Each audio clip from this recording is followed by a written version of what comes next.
بهترین ابزار تحقیق کلمات کلیدی گوگل ادز هستش. بریم استفادهش رو یاد بگیریم.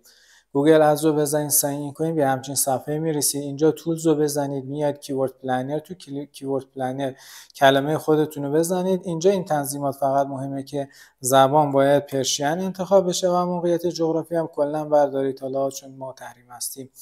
بعد گت ریزالت رو بزنید، همچین صفحه ای میاد. تو این صفحه شما میتونید اینجا دانلود رو بزنید، بر اساس CSV گوگل شیت رو ترجیح میدم، میام این صفحه.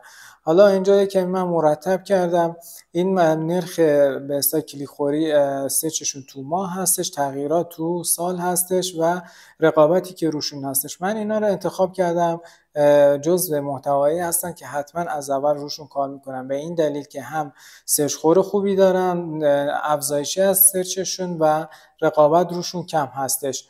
اینا باید تو اولویت باشه و بعداً حالا بیاید روی کلماتی که رقابت مدیوم و یا های هستش انجام بدید. دوستان امیدوارم این آموزشم مثمر ثمر باشه. حمایت یادتون نره. ممنونم. مرسی.